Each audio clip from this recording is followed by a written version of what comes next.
What's up, everybody? Welcome to the WWE Hangover show. I am your host, Nick Lee from the Fight Gods podcast. Welcome, everybody. Thank you for tuning in. I hope you enjoyed this week's episode of the Fight Gods podcast. We had a lot of fun filming it. It was a really great episode. So if you guys haven't seen it, go ahead and check it out immediately. So this week we're going to talk a little bit of Elimination Chamber. We're going to talk some Raw. We're going to talk some SmackDown as usual. And then we'll talk a little bit about maybe some upcoming Fastlane predictions. So let's jump right into it. Let's stop fucking around here, people. Let's talk Elimination Chamber. I want to talk Women's Elimination Chamber. Holy shit. I loved it. I thought they did a great job. Kudos to the women. Pulled it off. I'm gonna say that I'm gonna just come out right now and say it. I didn't have faith in them. I didn't think that this was the type of match we wanted to see the women in because I didn't like the Hell in a Cell with Charlotte and Sasha, so I didn't think this was gonna be very good. I think, yeah, obviously they got to have the Rumble match, but I thought this was maybe a step in the wrong direction. Continuously proving me wrong. They tore it up, and they didn't go too much too fast. They didn't, it was very fluid. All the motions were good, and you didn't give away too much. So now I'm going to look forward to this match next year and the year after because they didn't do all the spots in this one match just because it was the first one. And I think that was really key as well to put on a good show without giving everything away. I mean, one honorable mention I got to give is Alexa Bliss hitting the Twisted Bliss off the pod. Spectacular. Of course, Sasha Banks hitting the frog splash off of the pod as well. I mean, Mickie James looked very hesitant, but when she was coming off the pod herself, but it was still very good delivered, very good match from all the women. I loved it. So let's jump right in. I I knew. I mean, I'm gonna say I knew. I really believed Alexa Bliss was going to retain here. I'm sure many of you did as well. Um, But I think the real story from this match is Sasha Banks and Bayley. I think they were really the centerpieces here. So we saw Sasha sort of turn on Bayley here, and I mean you could see it coming, but I mean it was very good, and you could see now that animosity between them is really thick and it's really there now. So I'm very excited to see where that goes. Obviously, me and everyone in the world wants to see Sasha Banks versus Bayley at a big pay-per-view match. Here's hope in Wrestlemania because that would just be unbelievable. That would if you really want to prove you're there for the women and you're believing in this whole women's revolution, let's get a women's singles match at WrestleMania, not for the title. Then you've convinced me. That's for sure. I'll tell you that much. After the match, Alexa Bliss cuts just a great promo. Classic heel, great promo. She starts fake crying, and I could, it's just you thought she was turning face, and oh my god, I would play it for you, but I'm not gonna. But it was really good. I mean, it was just awesome. There's some next up. What was the next match of the Chamber? I think it was the nonsense tag match. Cesaro and Sheamus. Yeah, the Bar versus Titus Worldwide. Let's not spend too much time there. Cesaro and Sheamus retain the titles. Titus Worldwide, they're really good. They are. I mean, Titus doesn't look like he belongs in the wrestling ring. He's got a very weird look to him whenever he's wrestling, but I think Titus would make a fantastic manager. I mean, he can definitely talk. He's got great mic skills. He can come out in a suit and he can be kind of your next Paul Heyman type of figure.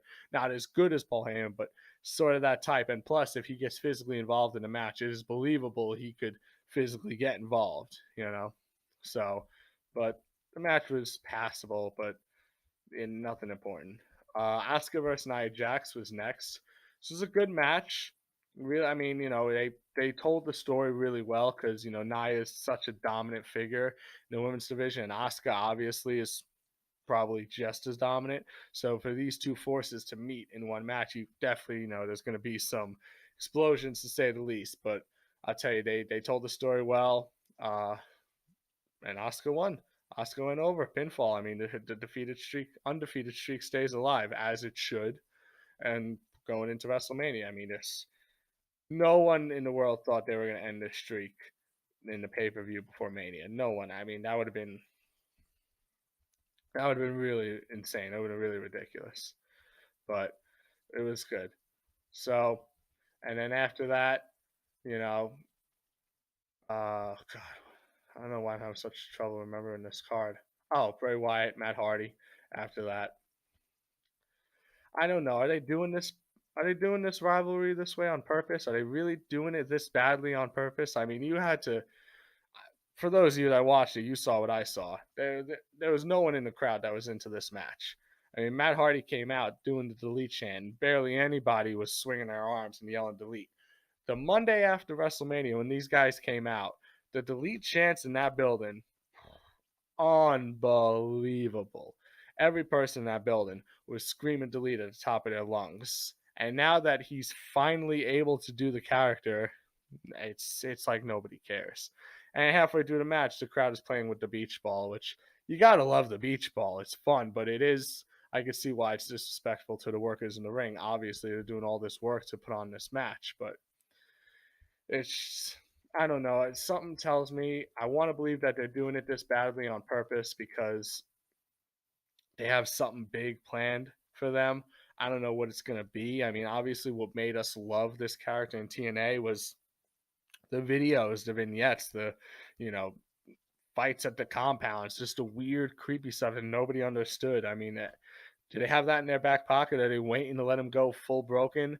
Is it going to improve once Jeff Hardy comes back? I don't know. I can't say for sure.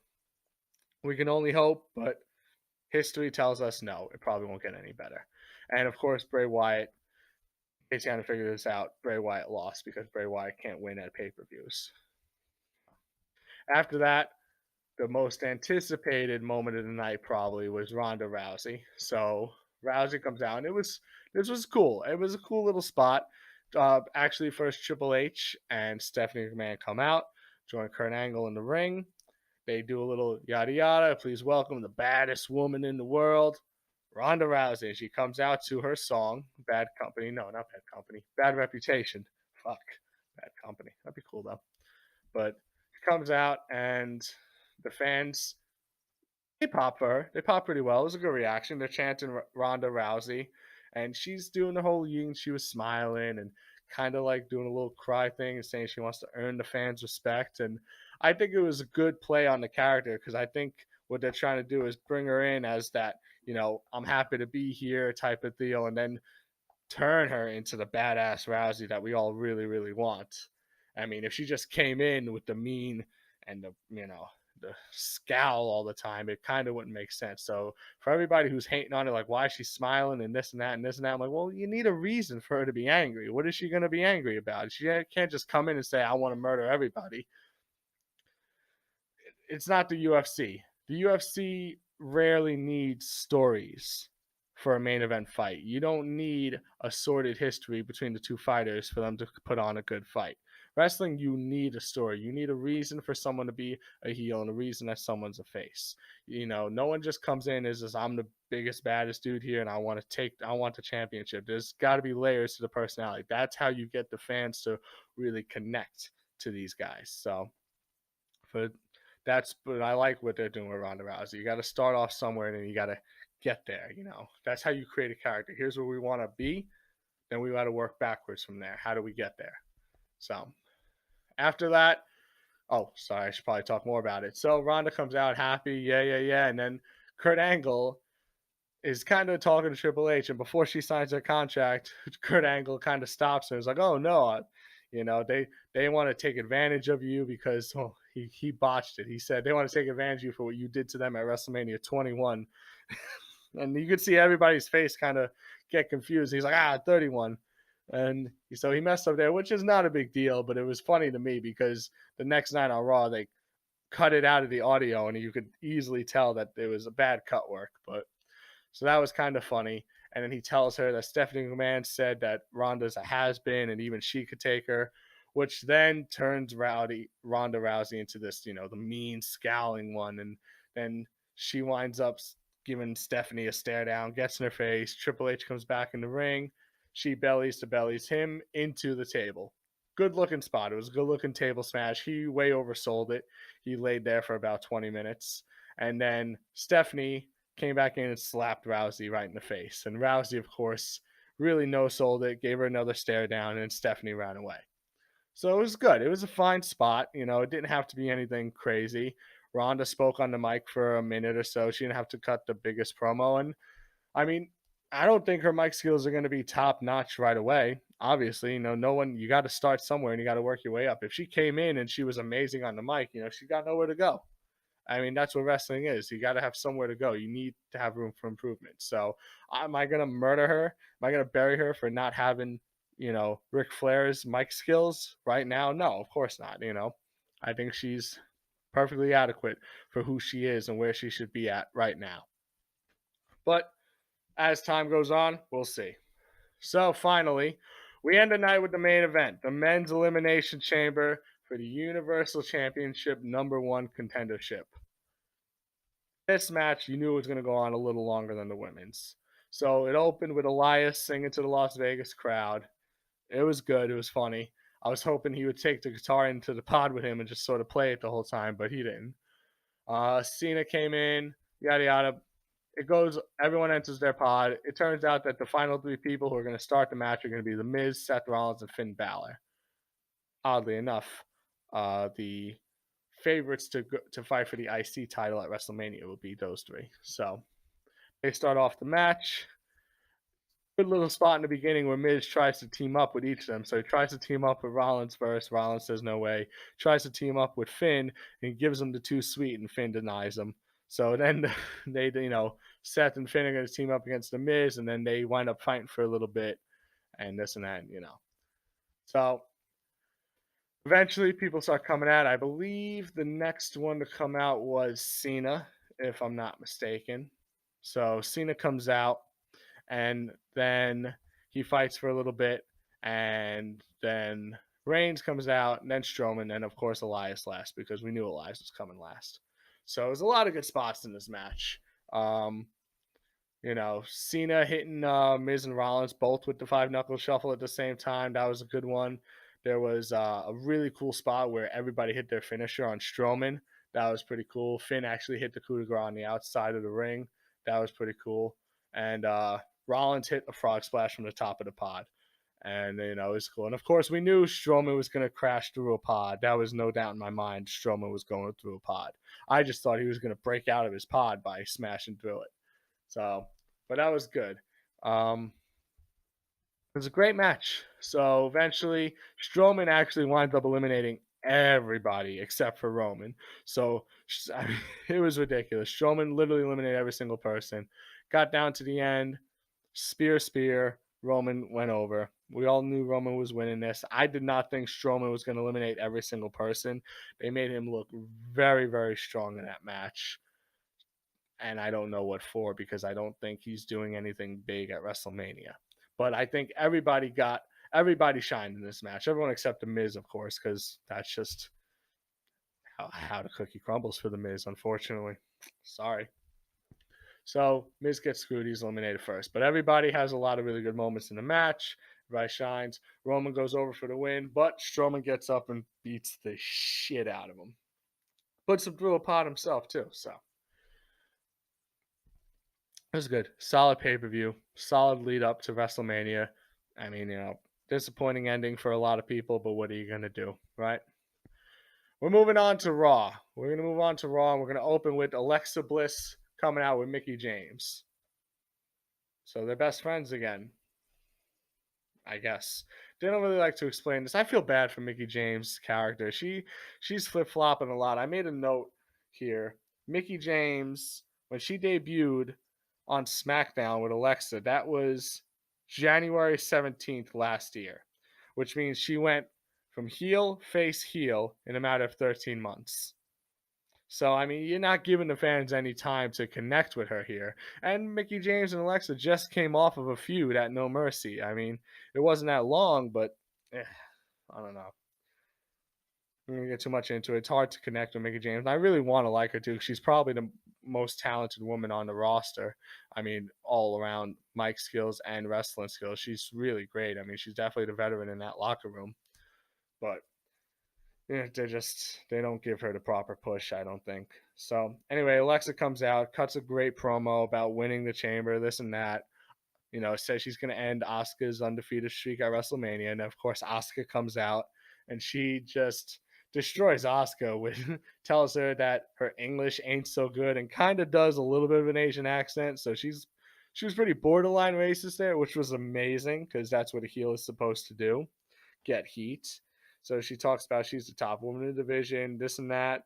Nia Jax comes out to destroy Asuka, and the three of them team up on Asuka, beat her up, and then Sasha Banks and Bayley come running out from the back because the only thing we can do with the women on Raw and SmackDown is, yeah, you guessed it, 6-woman tag match. Thank God. That was the one thing I couldn't wait. Couldn't wait for the 6-woman tag. Jesus. So it goes on.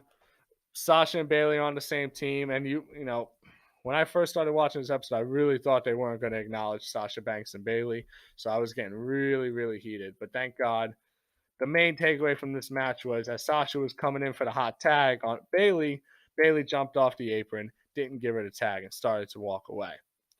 So it's good. At least they're really acknowledging that these two are not friends anymore, and I'm thinking we're going to get a big match between them at the pay-per-view. So, but of course, because Asuka's on the team, they can't lose. Normally, any other time in wrestling, if that happens, your team is losing.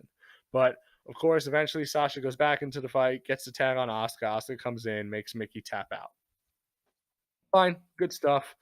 6-woman tag. I don't really care that much about the match itself because I just don't agree with putting the women in multi-tag matches every week because that's not how you develop storylines and that's not how you develop characters. You can never develop an individual storyline with doing multi-man matches like this. It's never going to happen, and you're never going to get the fans to connect to the women.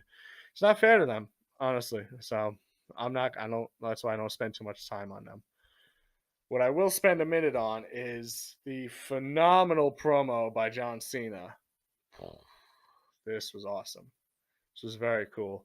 So John Cena comes out, and basically, and it was cool. And I said this right before he came out because at Elimination Chamber on the Raw Talk After Show, he was very solemn when he was talking about how upset he was that he lost and how he doesn't feel like he has a road to WrestleMania and this and that. I was watching with Will, and I said, if he comes out jumping and dancing around with his fucking towel and throwing it into the crowd and running to the ring, I'm gonna be pissed off because you can't, But John Cena, true professional, knows that his character, he needs to be consistent with his character. So he came out a very solemn entrance, just serious look on his face and walked right to the ring. So it's little things like that I really appreciate, and that's why I love Cena. True professional to the end. A lot of other guys wouldn't have done something like that. They wouldn't have even been thinking, honestly. So I enjoyed it a lot. But anyway, so he cuts a great promo, and he calls out the Undertaker. I want to play it for you because it is literally that good of a promo. So if you give it a second to load here, I'm gonna bring it up. But so John Cena basically is just saying he doesn't have a road to WrestleMania, and this is what he has to say about it. Last night I failed.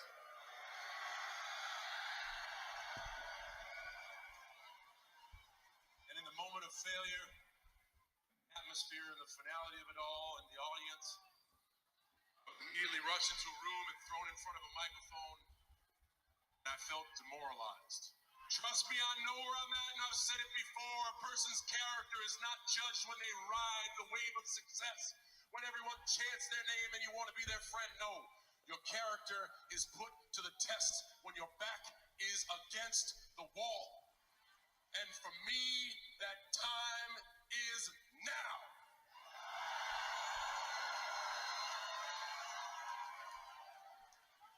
I spent 5 minutes last night, feeling sorry for myself, and then right after that, I began to move forward. My last words last night were, I will figure it out, and that is my road to WrestleMania.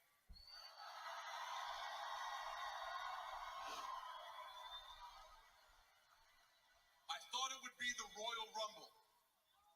I failed. I didn't give up. I thought it would be the Elimination Chamber. I failed. And for 5 minutes, I thought it was over. And Every single one of you can relate to this because this is what's difficult about failure. The disappointment is on you. It is your fault, and you go through failure alone. But failure has made me who I am today. Failure gives you two choices. You stay down or you get up. Well, I'm up, and I am fired up because I have figured it out. I have figured out that I need to stand in this ring and just plain old do something that I should have done a long time ago.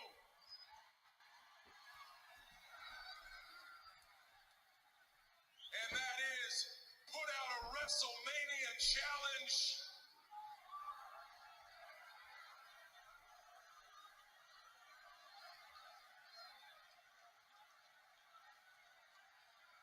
To the Undertaker.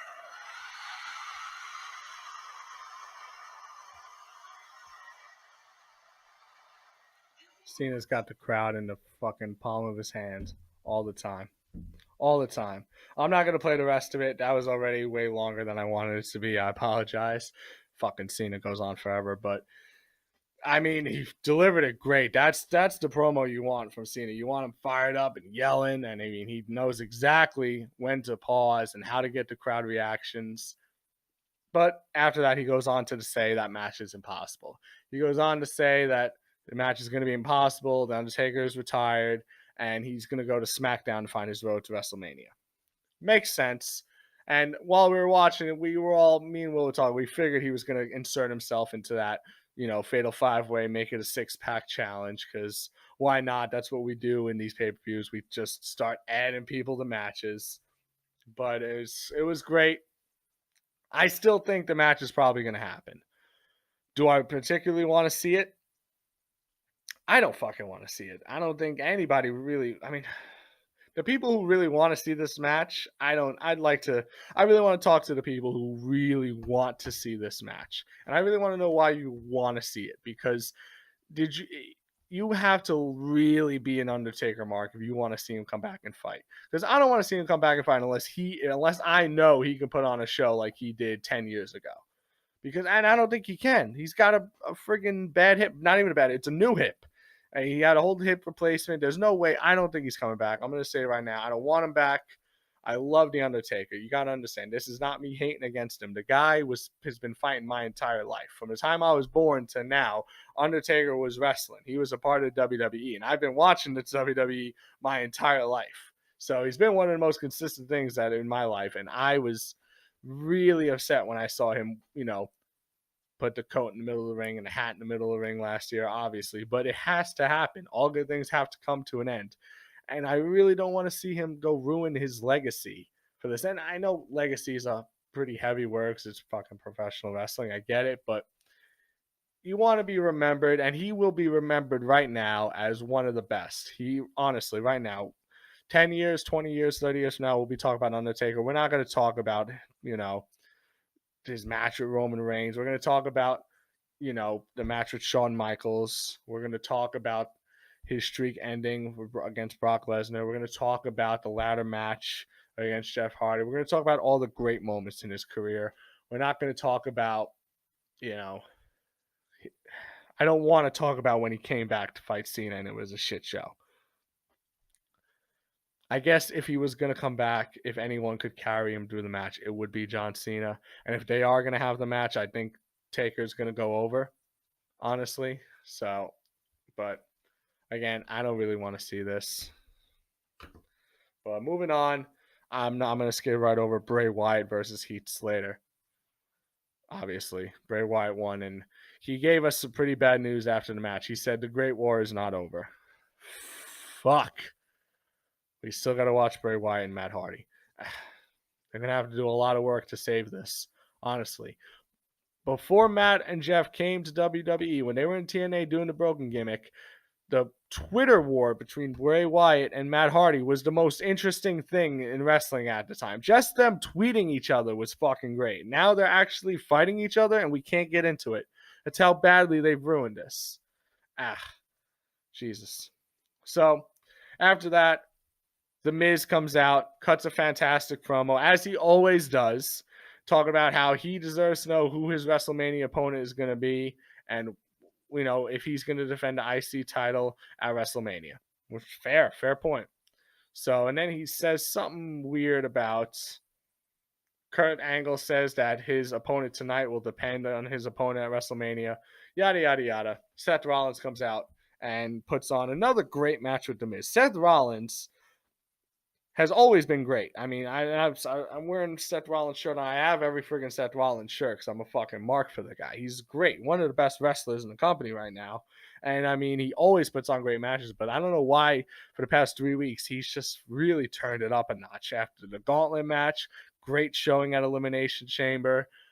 This match, the finish to this match was a frog splash. I mean, Rollins from one end of the ring to the other. And I'm not talking about coast to coast, one end of the ring to the other. I mean, diagonally. Miz is in one corner, Rollins is in the other. Frog splash from across the fucking ring. Dude, unfucking real. I don't know how he pulled it off. Really fucking cool spot. And the frog splash ended the match. I like that. Doesn't always have to be the curb stomp. Doesn't always have to be the finisher. It could be a different move sometimes. And we're starting to see it a lot more recently that other moves outside of the people's finishers are ending the match. And I really like that. Unless you're the Miz, in which case your finisher is dead because everybody kicks out of the skull crushing finale. I don't know why. So Rollins goes over for the 1, 2, 3. Is immediately interrupted by Finn Balor. Balor comes out. Rollins leaves because Finn Balor's entrance takes 20 fucking minutes. But Rollins goes to the back and watches it on a screen. And then Finn Balor and The Miz have a match. So Miz complains. The bell rings. Miz Taraj comes in, beats up Balor. Club comes out for the save. Then Angle shows up on the Titantrons and says that they will all be banned from ringside. The match is going to go on, and Miz is going to fight Finn Balor. I don't know why Miz has to fight 2 matches in a row. I mean, obviously, I know why. It's because there's going to be a triple threat at WrestleMania, but we've known that for a while now. And if this is what's going to spark it, this is what's going to spark it. Good. These 3 guys can go. And honestly, we said it last year when Raw was in the UK, I believe it was, when they were in the UK, and Dean Ambrose was the IC champion, and he came out to start up the show and said that the IC title is the top title on Raw because it fucking was, or it is still because there's no Universal title. And Miz, Balor, and Rollins had a triple threat for the number 1 contendership for the IC title. And the match was fucking great. Like, it was, I'm pretty sure it was in contention for match of the year, and it probably ended somewhere around the top 10 matches of the year because it was really good. It was in the main event of Raw. And ever since then, a lot of people have been thinking that is a WrestleMania type of match, and I'm glad we get to see it again. So it should be very, very good. After that, Roman Reigns comes out to have a face-to-face with Brock Lesnar, only Brock Lesnar's not there. Now, Roman Reigns delivers a promo, and he delivers it as if it's a shoot, right? No, it's not a shoot. It is a scripted promo, but it's supposed to sound like a shoot. We get that. But that doesn't take away from the fact that it was still awesome, and it was still delivered very well. Roman Reigns has upped his game in the last year, I'd say. Maybe a little less than that, but he has stepped it up. I mean, he hasn't really been the main focal point of a lot of storylines. You know, he was fighting Braun Strowman back and forth for a couple months there while the title, everybody else got title opportunities. When he was the IC champion, he came out and defended it every week, similar to a John Cena situation, which was pretty cool. Obviously, everyone likes to see that all the time. And I mean, his mic work has steadily improved. I'm not saying he's the best and I fucking love Roman. Trust me, I'm not. There's a lot of guys in this company I like a lot better than Roman. But I'm not going to, this isn't a bury Roman for followers or ratings type of podcast, guys. It really isn't. I'm not going to bury him for no reason. I'm going to give him credit when credit's due. And when he fucks up, I'm going to say, damn, he's fucked up, honestly. So, but I am going to play you the clip from his promo because I think it was good. I think it was good enough to play a little bit of it. It's about 3 minutes long. Jesus, do you guys want to listen to a 3 minutes long promo? Yeah, fucking, I don't care. Fuck you. Skip ahead if you don't want to hear it. Truth. They're not gonna like it back there, but I'm gonna say it anyways. Brock Lesnar's not here tonight. Up until about 30 minutes ago, I thought Brock was gonna be here, but something happened or the other, he didn't show. And nobody will say this back there, but I'm gonna say it. Brock Lesnar is an entitled piece of crap who hides behind his contract. We are 6 weeks from WrestleMania, and the Universal Champion is not here today. We were in Vegas last night. Brock was in Vegas. He wasn't at the Elimination Chamber. That's where he was. He was running around the strip taking pictures with Dana White, the UFC, on social media. Want to know why? Because he doesn't respect me. He doesn't respect any of you. He doesn't respect anybody in that locker room. I'm sick of it. We're all sick of it. They all know it back there. We all know it. Every single week, me and them boys run across this world and we bust our ass. And Brock just shows up whenever he wants to, when the money's right or the city's right. But we don't care. It doesn't matter how many people show up, how big the town is, I'll be there.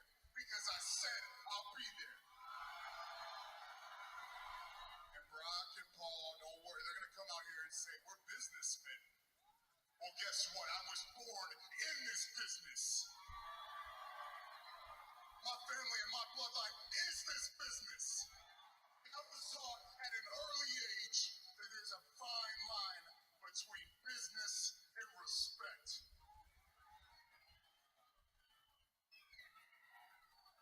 I'll say this right now. I don't respect Brock Lesnar.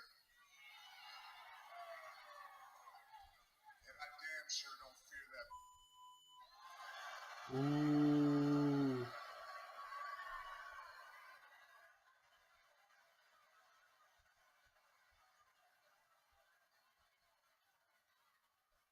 I think I've said enough now. I'm going to head to the back and take my ass chewing like a man because unlike some people, I actually care and respect this place. Gonna take his ass chewing like a man. That's right. Dude, it was good. It was a good promo. Obviously, I know it's not a shoot. You know it's not a shoot. But it was still great. So, I liked it. I mean, this is the build-up towards WrestleMania. This is how you get Roman over so he doesn't get booed out of the fucking building when he wins the championship at WrestleMania. You gotta get people to hate Lesnar. Hate him. They gotta hate this guy. So you gotta get him all the heat you can. And this is how. And you could hear the crowd. It's working. It's working. And I mean, I hate Brock Lesnar. I hate that he's never there. But that's not.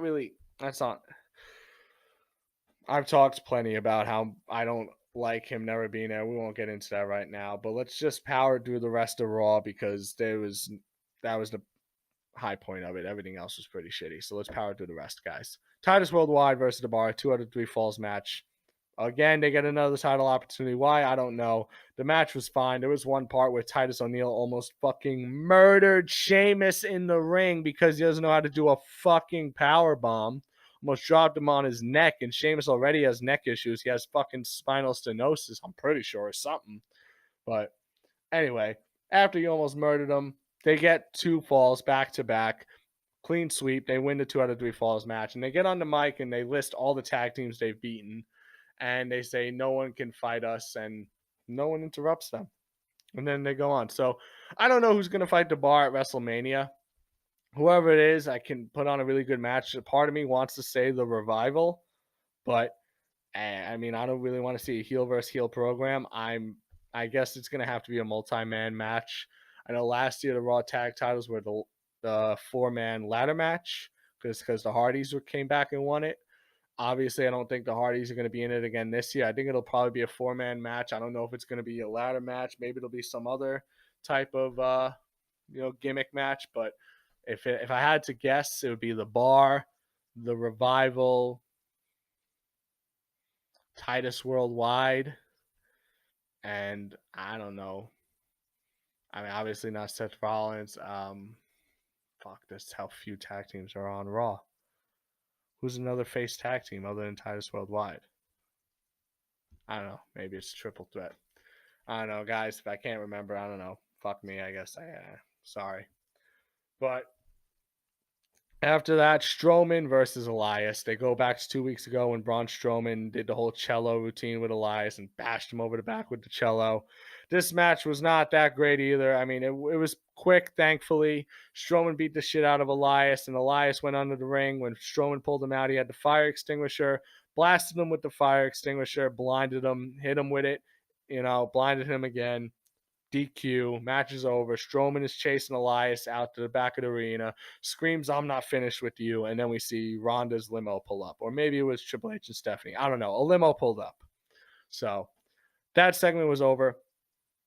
I don't want to brush over Braun Strowman because he's probably one of the best guys on the show. I do think that this is probably going to be a WrestleMania program, him and Elias.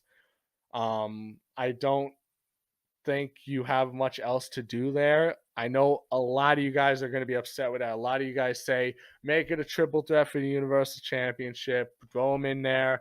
He deserves the main event, not Roman.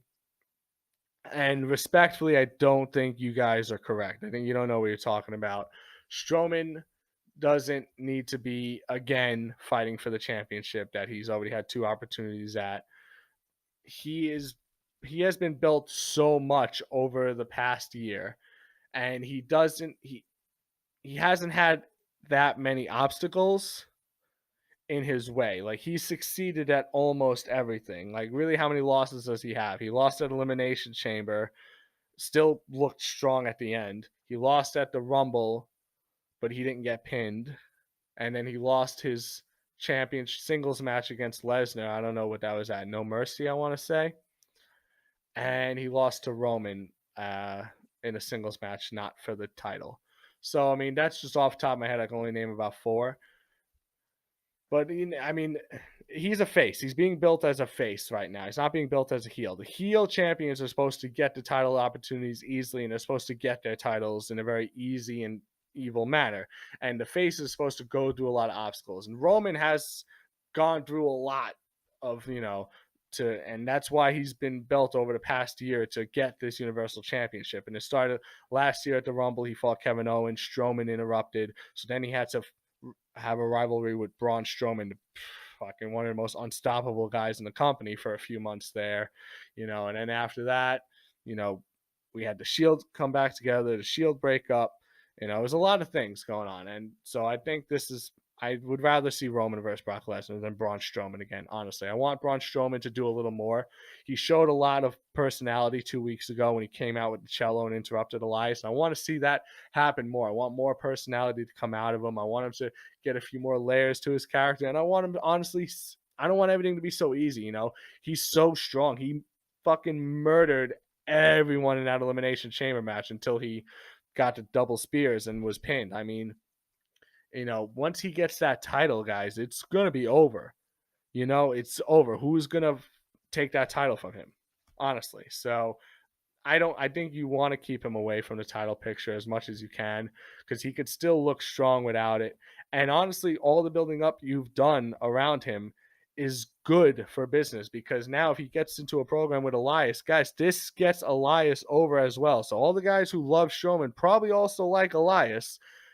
You want Elias to do something at Mania that's important, so you sacrifice a little bit on Strowman's part. He doesn't go for the title, but if Elias can put on a good showing against Braun Strowman, not beat him, obviously, but if he puts on a really good match and comes close, that's going to do a lot of good for Elias. A lot. And it's not going to hurt Braun's character at all. It's not going to hurt him at all to miss a WrestleMania when he's only been getting a push for a year. And I mean, you got guys who've been on his roster who have been in the main event picture for years now and haven't gotten a championship opportunity at WrestleMania. So I think everybody's complaining about Braun Strowman not getting a fair WrestleMania program. You have to understand not everyone can get a WrestleMania program. And yes, I do understand that WrestleMania, or no, I'm sorry, that I do understand that Roman Reigns has been in the main event for the past 4 years straight. I get that. I know. It happens. What are you gonna do? I fucking want me to say. Vince runs the company, and that's what he wants. So, fucking either get used to it or don't. I'm sorry. One more thing let's talk about on Raw. Ronda Rousey. Well, she doesn't. So Triple H and Stephanie come out with Kurt Angle, and they say that, or I'm sorry, they didn't come out with Kurt Angle. They came out, and Stephanie says that Kurt Angle was suffering from the flu and was basically hallucinating last night at Elimination Chamber. Okay, fine, that's cool. And then goes on, makes more excuses, and they call out Kurt Angle to come out and apologize. But instead, Ronda Rousey comes out. Ronda Rousey comes out, hair up, eyeliner on, scowl, tough looking. That's the Ronda we all wanted to see. Perfect. She comes out like a bat out of hell. And then Kurt Angle comes out. Is like, Ronda, wait. Says that everything he said the night before was a lie and this and that. And he needs this job. And Triple H, Stephanie, like, yeah, they're smiling. It was a fine segment. No big deal. He said he was lying. And then Ronda says, well, I want Stephanie to apologize to me. So Stephanie turns out looking angry and mean like she's going to do something, and then just winds up apologizing to Ronda. And then Triple H hits Kurt Angle with the worst, really bad looking punch, like a really bad one. Kurt way oversells it. It looked fucking terrible. You check it out if you're not going to watch Raw. And I don't blame you for not watching Raw because it's hard to sit through 3 hours of shit, honestly. But I do it every week. So that's it for Monday Night Raw. On to, God, I gotta fucking talk about this. I'm sorry. Oh, fucking SmackDown. Fucking SmackDown. SmackDown's been terrible. It really has. It really fucking has. But let's talk about it anyway. Sorry, guys. I know you don't like dead air. All right, SmackDown. Show opens with none other than John Cena. John Cena comes out. Bludgeon Brothers graphic comes up for reasons. Obviously, there was an issue in the production truck. But he comes out, and again, like I said, this is key. He doesn't come out jumping and dancing and throwing the towel out in the crowd and all that bullshit. He comes out very stoic, serious looking, and he comes down, walks down the ramp, gets in the ring. Fucking perfect. I love it. Like I said, I love the little things. So he comes out, starts talking about how he needs a road to WrestleMania, and he says he wants to be part of the Fatal 5-Way WWE Championship match at Fastlane. And he's going to do whatever he needs to do to earn the opportunity. So, of course, Shane O'Mac comes out. Here comes the money. And he comes out. Daniel Bryan comes out, and they announce that Cena will get into the match. However, first he needs to beat AJ Styles in the main event of SmackDown. Oh, shit. I'm actually going to pay attention to SmackDown tonight. Well, I'm not going to pay attention to the show. That just means the main event's going to be great because these two are the two best guys right now. Are you kidding me? These guys can fucking go in the ring. And another thing, we did get another Rusev Day chant during this opener, which is fucking great. I want to know. I love Rusev, by the way. I just got to say that. Fucking Rusev Day, the whole gimmick is great. This guy can't stop getting over, honestly. So, I mean, you really, they got to do something with this guy. I'm not saying push him and get him a championship match, but I would get him in a more prominent role, that's for sure. So the next match, fucking snooze fest of Sami Zayn and Baron Corbin. Jesus. So Kevin Owens was on commentary, and he was, as per usual, Kevin Owens is great on commentary always. He's fucking hilarious. So Corbin, Sammy, I'm not going to spend too much time on this. Corbin won. Okay, Dolph Ziggler interfered. Dolph Ziggler came out, kicked that Kevin Owens into the back of the fucking head while he was on the announce table. It looks pretty cool. Kevin Owens looked like he got knocked out. Looked like he got kicked and just kind of fell asleep. It was really cool looking. But regardless, Corbin won. I don't care. Sami Zayn got angry, went to the back to yell at Shane McMahon. Did you see that? Shane McMahon says, "Yup." Ugh. Anyway, moving on to the next piece of garbage. Naomi versus Ruby Riott. I'm not going to totally bury this match because at least it wasn't a 6-woman tag match, which I wouldn't have been fucking shocked if it turned into one. But it was a good match. Naomi, as usual, is. I love watching Naomi in the ring. I don't care for her breakdancing gimmick, but I do think she's really good in the ring. I think she always looks great. But I hate the Riot Squad. Sorry, I don't like it. I just individually, I like all of these women. Actually, I liked Ruby Riott down in NXT.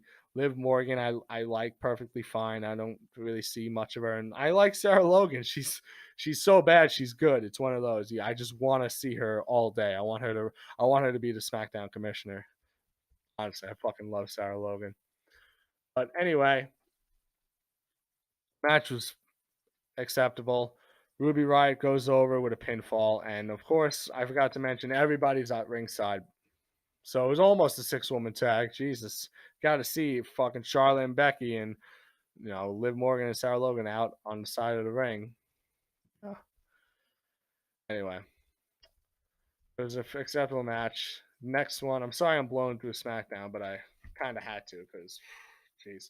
The next part of SmackDown was the best part of SmackDown. So the Usos come out, cut a fucking awesome promo about how they're always being passed up for WrestleMania. And shit, I meant to look this up, but I forgot. I thought the Usos had a WrestleMania match because they said how they were passed up on all the WrestleManias. They never got a chance.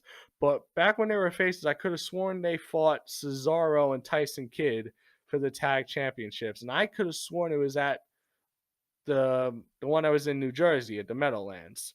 I could easily be wrong. I don't know. But I could have sworn that happened. I meant to look it up for you guys. I'm sorry. But anyway, so the Usos cut a fucking awesome promo. I'm going to play it for you. And then after they're done, Big E, probably the best promo I've ever heard Big E cut, or at least the best one I've heard in a long time. Because Big E just, he comes with the fire, and you love seeing him when he has that passion, that fire. And it was just fucking awesome to see.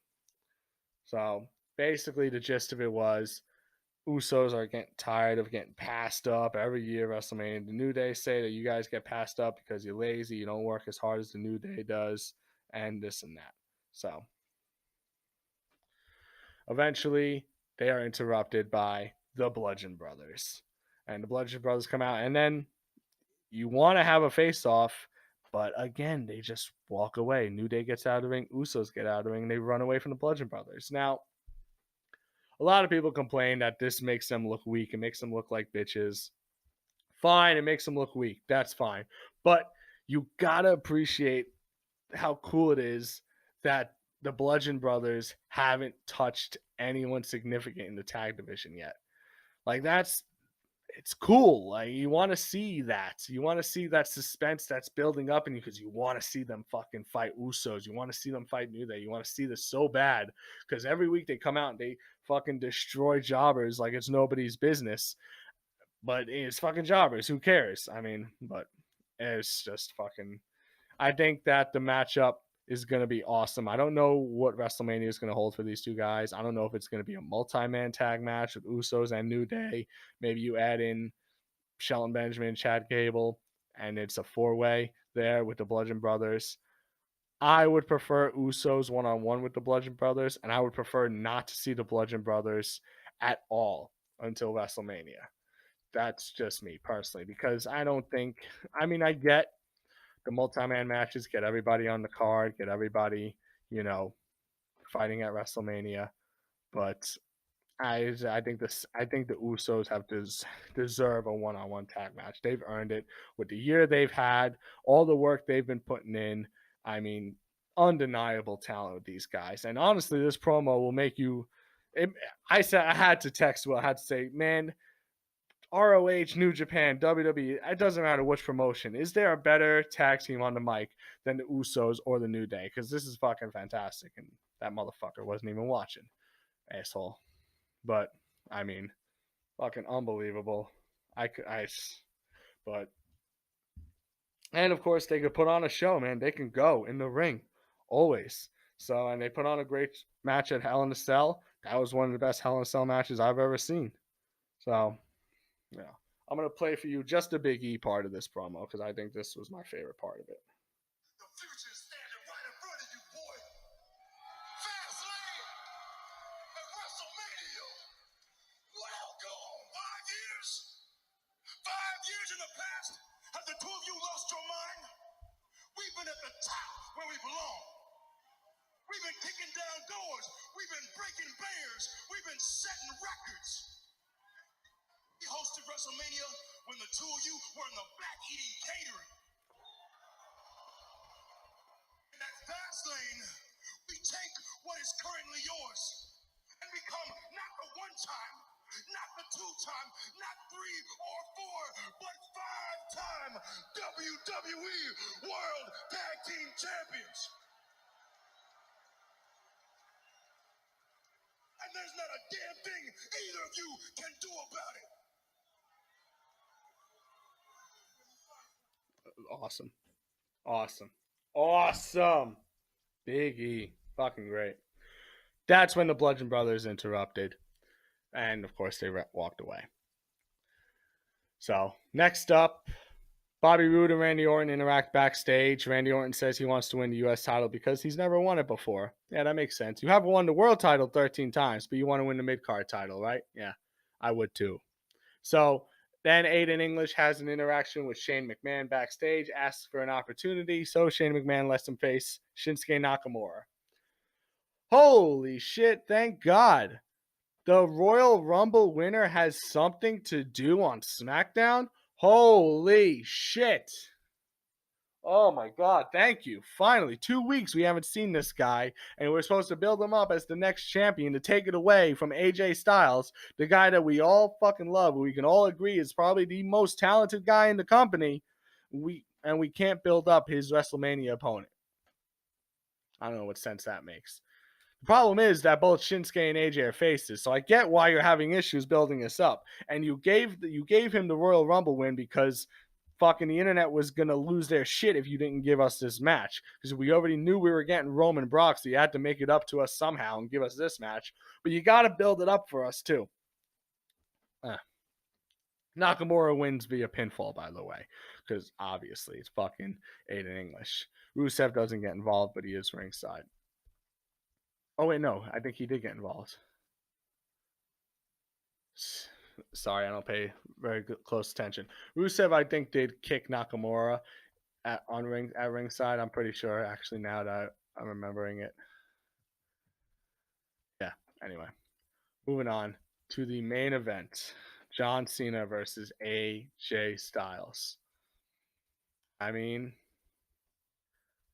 there's not a lot to say about this match, and not because it wasn't good, but because it was fucking awesome, and we knew it was going to be awesome. I mean, it always is. Cena kicked out of the Styles Clash. Styles kicked out of the AA, of course. Cena put Styles through the announce table with the AA. I mean, fucking awesome. Cena actually hit the big air face buster, which is one of my favorite moves. I like that.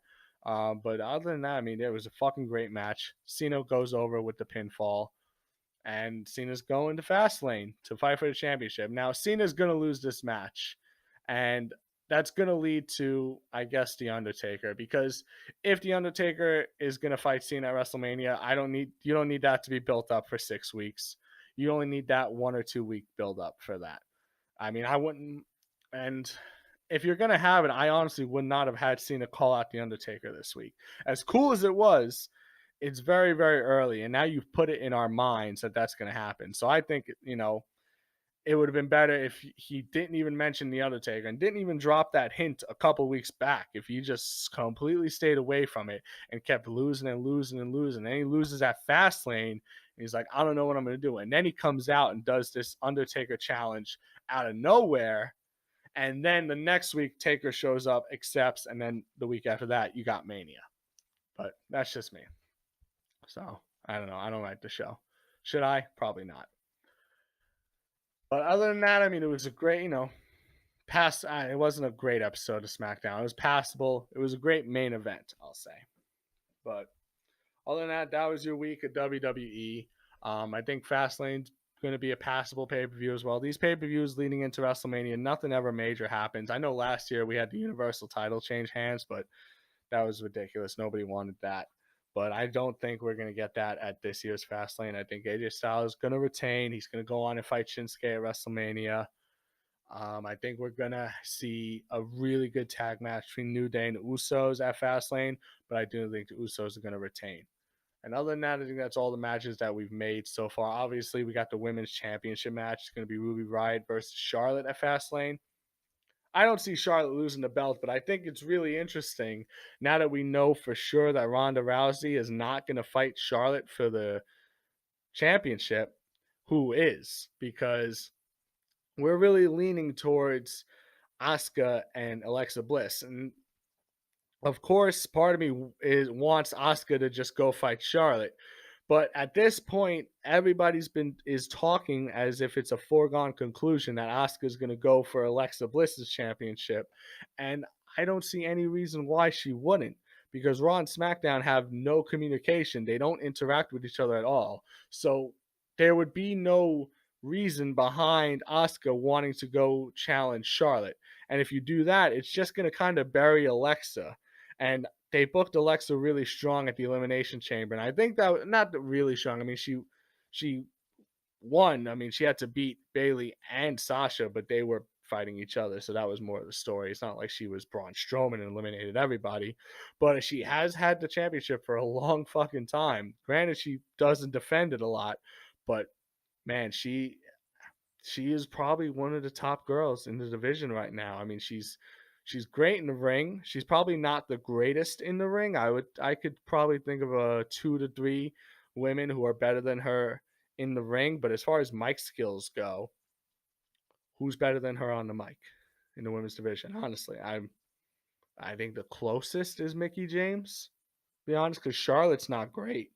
I mean, she was great as a heel, but she's not good as a face on the microphone at fucking all.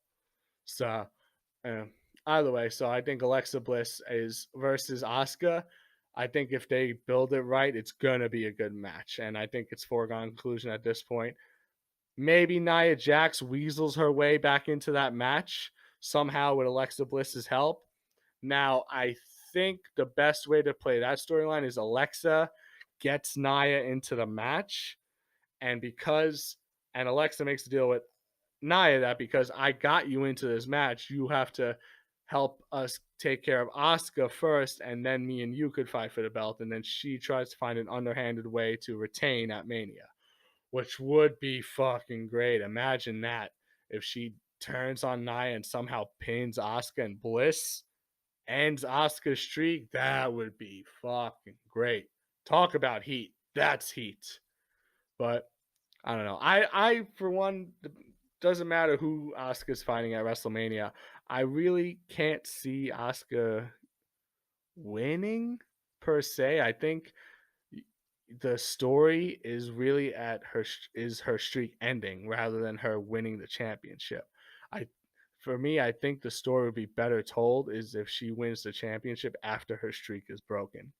Only because they're booking her as a face. If they were booking her as a heel, I would say obviously keep the streak going. But because she's being booked as this face, I think you have her run into a brick wall that is Alexa Bliss and get a lot of heat on Bliss for ending the streak, and then maybe SummerSlam give her moment with the championship.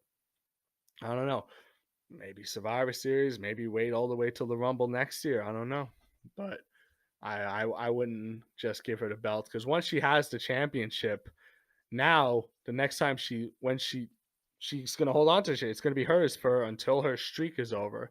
So the next loss or the first loss she'll take will be the championship loss and her streak. So I think that's I'm trying to find the words for it. I mean, I don't think it's best for business because I think if you were to book a match for Asuka and say it was against Nia Jax or it was a 4-way, and either way, say you booked a match that really got the fans thinking Asuka could lose, I think that match sells, and I think it draws without her having the championship because you want to see her streak ended. And if she has the belt, I mean, it's I don't think you need it. I think it's a perfectly fine draw without the belt. So I don't think she is going to win it. But that's just me. Maybe I'm overthinking it. Maybe I'm being kind of a smark right now. I apologize. Fuck you. It's my show. I'll do what I want. Well, other than that, I mean, I don't got much else to talk about. We've already killed an hour. Jesus fucking Christ, an hour. We've been talking about WWE for an hour. Fucking Christ. All right, I'm going to go watch NXT because that's the only way I can get all this bad fucking television out of my mind is to wipe it clean with an hour of NXT. So, but anyway, guys, thanks for listening. Thanks for watching. Thanks for liking the pages, subscribing to the pages. Follow us on Twitter at fight_gods. Like our Facebook page, Fight Gods Podcast. Check out our YouTube channel, the Fight Gods Podcast, there as well. You can find us on the Podbean app where I will be uploading audio versions of our podcast. That's really the best way to check us out because I mean I love listening to the audio versions of the podcast. I mean the video is cool and all, but the audio you just can't beat. It sounds great. The Podbean app is really cool and easy to use, so like us on there. More will be coming. More audio versions will be released on some more platforms shortly. And email us fightgodspod@gmail.com. Anything you need, shoot us an email, man. Tell us a story, say what's up. If you want to be on the show, email me, let me know. We got the variety show Monday nights where anything goes on that show. We can talk about wrestling, MMA, but we might talk about some random shit. I don't think we talked any wrestling last week or any MMA, to be fair. Willie G will be releasing his MMA show on Friday, so check that out. Huge guest. And you know what? I'm going to get some heat for this. Will, I'm sorry. I got to tell him. MMA legend John Fitch is going to be on the MMA show this Friday. Yeah, I said it. We interviewed him. We talked to him. He's awesome. It was a short interview, but man, that guy is so fucking cool and so funny. You got to check out this interview. He's great. Great guy to talk to. A lot of really good insights into the business. And he looks just like Johnny Gargano. It's fucking eerie to look at, man. But seriously, check it out. John Fitch interview coming on Friday. I don't care. Fuck you, Will. Yeah, I know it was supposed to be a surprise, but seriously, check it out. And other than that, I'm going to catch you guys next week. I'm going to head out and consume another fucking 10 hours of wrestling and have a good one, guys. Peace.